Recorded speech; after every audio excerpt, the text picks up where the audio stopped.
성경에 보면 서로 의미가 상반되는 듯한 그러한 말씀들, 그러한 구절들이 종종 있습니다. 예를 들어서 부모를 공경하라고 하면서도 예수님께서는 부모와 자식과 형제를 버리고 자신을 따라오라고 말씀하신 구절도 있고요. 또 과부와 여성을 배려해야 한다는 율법들이 존재하면서도 사도 바울은 여성들은 교회에서 잠잠히 순종해야 한다는 그러한 구절들도 있습니다. 또 하나님께서는 후회가 없으신 분이라고 하면서도 사울을 세우시고 나서 하나님께서 후회하셨다라고 하는 그러한 구절들도 있습니다. 이러한 질문들을 혹시 던져보신 적이 있으십니까?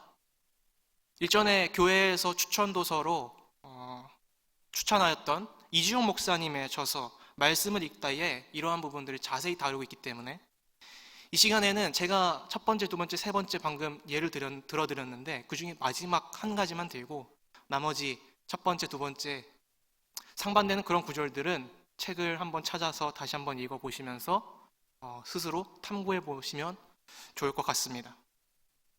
민수기 23장 19절에 이러한 말씀이 있습니다.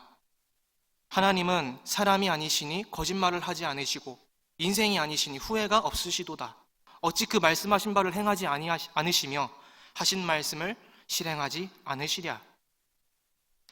이렇게 하나님께서는 후회하지 않으시는 분이라고 민수기에 이렇게 말씀하고 있는데 사무엘상 15장 11절에는 이러한 말씀이 있습니다.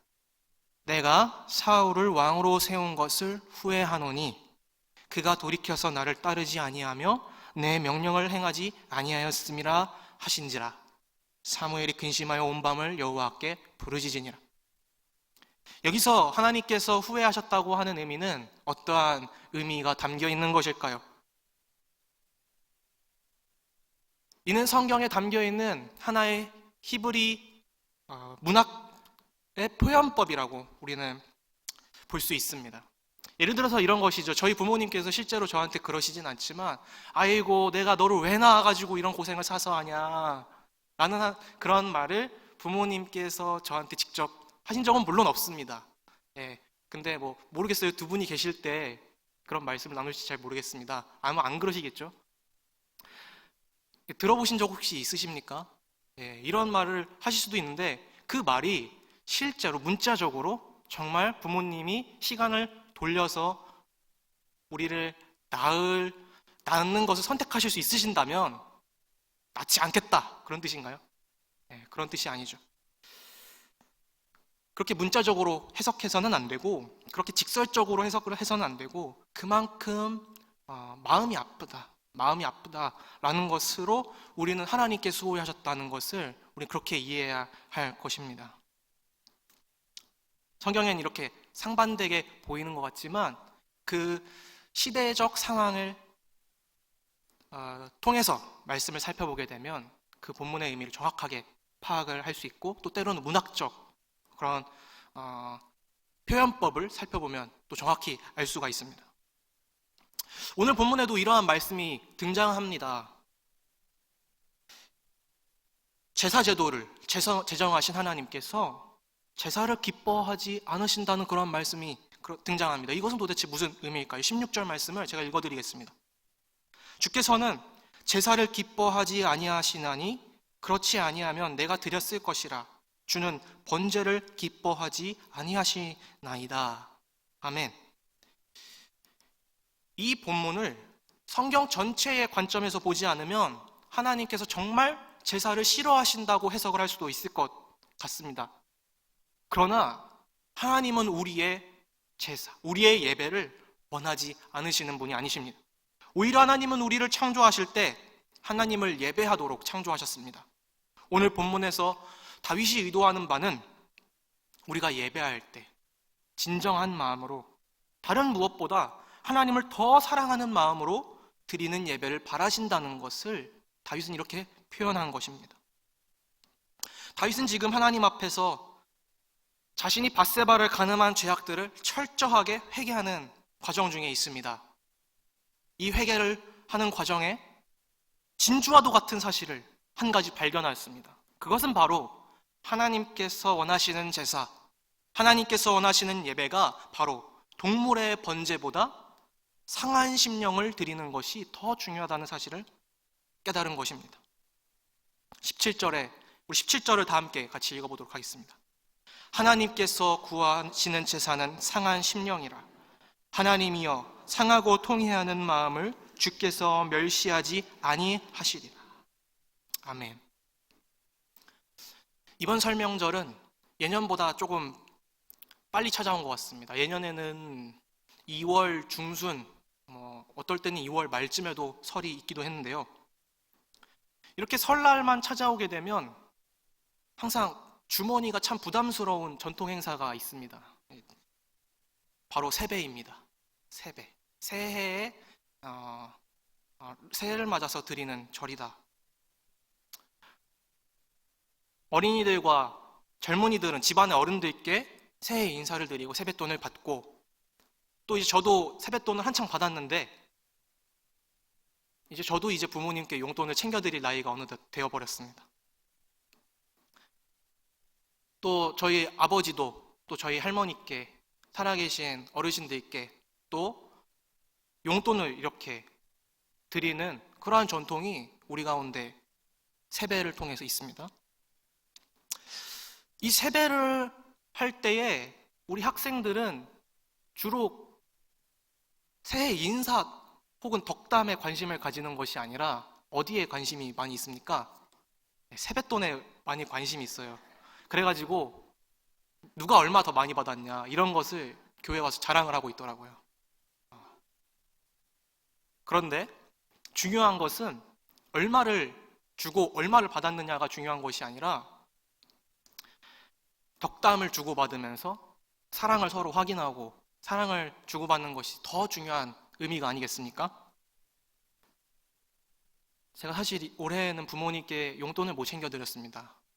맛있는 것들을 대신 많이 사드려서 주머니가 텅텅 비어서 못 드렸지만, 예를 들어서 제가 부모님께 용돈을 드렸다고 한번 가정을 해봅시다. 그러면서 제가 용돈을 부모님께 드리면서 속마음으로, 실제로 그렇지는 않았지만 속마음으로 빨리 하루빨리 이 집구석을 나가고 싶다.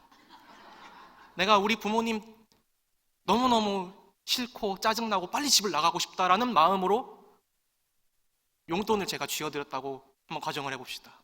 그러면은 그 용돈이 의미가 있는 것입니까? 없는 것입니까? 의미가 없어지는 것이죠. 아마 수십만 원, 수백만 원을 드린다고 할지라도 그러한 마음으로 드리는 것은 올바른 그러한 용돈이 될 수도 없고 선물이 될 수도 없을 것입니다. 하나님께서도 마찬가지이실 것입니다. 하나님을 진정으로 사랑하는 마음, 하나님 앞에 너무나도 나는 흠이 많고 죄악 많은 사람이라는 상한 심령, 상하고 통회하는 마음이 없이 아무리 하나님 앞에 수많은 예배를 드리고 수많은 헌금을 낸다고 한들 하나님께서 기뻐하지 않으실 것입니다. 따라서 우리 모두는 재물만 드리고 상한 심령을 드리지 않는 그러한 행위를 경계해야만 합니다. 다윗이 중요한 사실을 깨닫고 나니까 보이는 것이 또 있었습니다. 그것은 바로 이 회개를 통해서 개인의 예배 회복이 일어나니까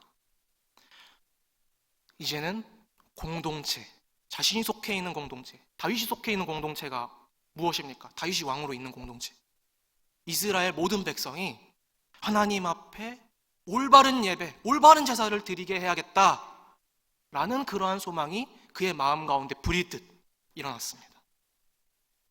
바로 본문 18절과 19절을 제가 읽어드리겠습니다. 주의 은택으로 시온의 선을 행하시고 예루살렘 성을 쌓으소서. 그때에 주께서 의로운 제사와 번제와 온전한 번제를 기뻐하시리니 그때에 그들이 수소를 주의 제단에 드리리이다. 자, 18절에 보시면 시온의 선을 행하셨다. 그리고 예루살렘 성을 쌓아 주시옵소서. 이렇게 말씀을 하고 있는데, 시온이라고 하는 곳이 의미하는 것이 무엇입니까? 시온에 무엇이 있습니까? 시온은 다윗이 성곽을 쌓고 다윗이 다윗성이라고 불리는 곳이 바로 시온입니다. 또 이 시온에는 법궤를 두었고 법궤를 옮겨왔고 또 나중에 솔로몬은 이곳에 성전을 세웠다고 합니다. 성전산이라고도 할 수 있습니다. 시온은 계속해서 성경에 기록되기를 거룩한 산이다, 여호와의 산이다.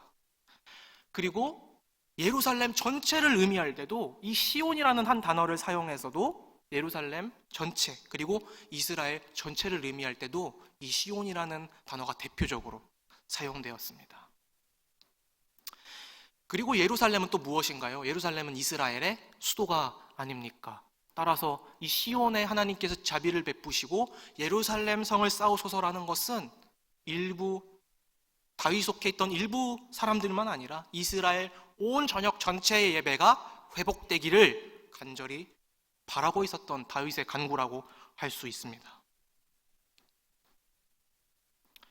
다윗은 상한 심령으로 드리는 참된 제사가 자신뿐만 아니라 온 이스라엘에서 모든 이스라엘 백성들이 드리는 제사가 되기를 간절히 간구하고 있는 것입니다. 말씀 가운데에서 상한 심령이 중요하다는 사실을 듣고 나니까 혹시나 이런 분들이 계실 수도 있을 것 같아서 한번 짚고 넘어가야 되는 사실이 하나 있습니다. 예를 들어서 이런 것입니다. 나는 상한 심령이 내 안에 있어. 그러니까 나는 예배 드릴 필요 없어. 예배에 나올 필요 없어. 그리고 나는 헌금도 할 필요 없어. 나는 제물을 올려드릴 필요도 없어. 그러나 그렇게 생각해서는 안 되는 것이 다윗이 상한 심령만 가지고 온 것이 아니라 19절에 그때에 그들이 숫소를 주의 제단에 드리니이다. 숫소도 드렸습니까? 안 드렸습니까? 숫소도 드렸습니다. 제물도 중요한 것입니다. 제물도 드리고 이 예배에 올려드리는 이 시간도 정말 중요하고, 그러나 거기에 꼭 빠지면 안 되는 것, 상한 심령입니다. 이 상한 심령으로 드리는 예배가 주님께서 받으시는 참된 예배라고 할 수 있습니다. 지금까지 말씀을 정리해보자면 이런 것입니다. 다윗 한 사람의 회개로 온 이스라엘 공동체의 예배가 회복되어질 것이다 라는 것입니다. 제가 인터넷에서 감명 깊게 보았던 칼럼의 이야기를 하나 들려드리고 싶습니다. 어떤 한 군종 목사님의 이야기인데요, 2017년 12월 한 2년 3년여 전에 올라왔던 칼럼인데 저의 마음을 움직였던 칼럼입니다. 이 군종 목사님이 군종병 A라는 군종병을 처음 만났을 때 이렇게 표현을 했습니다. 마치 시한폭탄과 같다. 언제 터질지 모르는 시한폭탄과 같은 군종병이 부대에 들어온 것입니다. 모두들 그 한 사람의 눈치를 살폈다고 합니다. 언제 이 A 군종병이 사고를 칠지 모를까 봐서. 분명히 그랬었는데 어느 날부터 이 군종병 A에게서 변화의 바람이 불기 시작했고 마치 온순한 양처럼 변해갔다고 합니다. 변해도 너무 놀라서 다들 그 사람을 볼 때마다 토끼 눈 마냥 눈이 휘둥그레지게 다시 쳐다봤다고 합니다. 분명히 이렇게 변화된 데는 이유가 있을 텐데 어떻게 변화된 것일까요? 왜 변화된 것일까요? 어느 날 A가 이 목사님께 이렇게 고백을 했다고 합니다. 하나님께서 제 마음을 만져주셨어요. 제가 회개를 하는데 어느 날 내 마음이 너무 악하구나 하는 생각이 들었어요. 그래서 그때부터 본격적으로 내 마음의 악한 것을 고쳐달라고 기도했어요. 그러자 어느 순간 저의 마음에 화가 누그러지고 저의 마음이 온순한 양처럼 변해지는 것을 느낄 수가 있었어요. 이렇게 고백하는 것을 이 목사님께서 들으셨다고 합니다. 그리고 나서 이 12월에 제가 칼럼을 썼다고 하지 않습니까? 이 성탄절 앞두고였는데 그때 또 목사님께 찾아와서 이렇게 이야기했다고 합니다. 제가 전역하고 나면 목사님을 잊는 것이 아니라 이 부대에 1년에 1천만 원씩 제가 후원을 하겠습니다. 말로만 그랬을 것 같아요. 아마 1년에 1천만 원이라는 금액이 아마 적지 않은 금액이라서 이후에 어떻게 됐는지는 잘 모르겠지만, 중요한 것은 이 군종병 A의 변화가 소속 중대 전체에 메가톤급 변화의 바람을 일으켰다고 합니다. 인기가 아주 많은 군종병이었나 봐요. 물론 문제를 일으키고 시한폭탄과 같은 불과 같은 성격의 군종병이었지만 60%나 되는 그 중대 60%나 되는 그 병사들을 전부 다 이끌고 이 군교회에 이끌고 전도를 했다는 그러한 이야기를 보고 바로 이거다. 한 사람이 회개하면 그 사람만 변화되는 것이 아니라 그 공동체 전체가 변화될 수도 있겠구나. 바로 이거다. 바로 이것이 우리가 사모해야 되는 바가 아닌가, 이러한 생각을 하게 되었습니다. 이러한 경우가 어디 이 칼럼을 쓰신 목사님만 경험한 것입니까? 성경에 보면 수도 없이 이렇게 한 사람을 통해서 수많은 사람들이 구원받은 내용을 찾아볼 수 있습니다. 요한복음에서 등장하는 우물가의 여인, 온 동네 사람을 다 전도했고, 사도행전 3장에 등장하는 안준뱅이도 병고침을 받고 그에게 일어나는 일로 인하여 심히 놀랍게 여기며 다 놀라니라. 초대교회 사람들이 안준뱅이 한 사람 고쳐진 것으로 다 놀라고 뒤흔들려졌던 그러한 일도 있습니다. 또 사도 바울 한 사람으로 얼마나 많은 사람들이 예수님을 믿고 알게 되었습니까? 저는 이 A 군종병 이야기를 읽으면서 나도 변화되어서 나도 교회에 이렇게 쓰임받고 싶다. 또 우리 성서교회도 이런 한 사람을 통해서 한 분 한 분이 교회 가운데에 새로운 변화의 바람을 이끌고 오면 정말 좋겠다. 한 사람이 참된 예배자로 세워지는 그러한 교회가 되면 좋겠다. 그렇게 사모하게 되었습니다. 하나님께서는 변화된 한 사람을 통해서 일하시는 분이신 줄로 믿습니다. 다윗의 개인적인 회개는 다윗으로 하여금 이스라엘 전체의 공동체의 예배 회복을 꿈꾸고 또 소망하게 하였습니다. 그러므로 사랑하는 성도 여러분, 우리가 상한 심령을 드리는 진정한 예배를 늘 사모해야 하지 않겠습니까? 하나님께서 한 사람의 진정한 예배를 통해 이 성서교회를 변화시키시고 또 이 죽전지역과 대한민국을 변화시키실 줄 믿습니다. 그러기 위해서는 우리가 먼저 하나님 앞에 회개해야 되는 것입니다. 우리가 회개하고 상한 심령을 우리 마음에 품고 하나님 앞에 나아가야 하는 것입니다.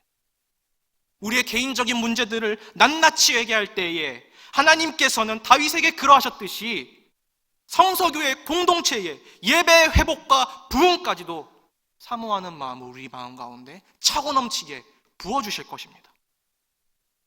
저와 우리 모든 성서교회 성도님 여러분들, 우리가 드리는 한 번 한 번의 참된 회개를 통해서 우리의 상한 심령을 올려드리는 참된 예배를 올려드릴 수 있게 되기를 주님의 이름으로 축원합니다.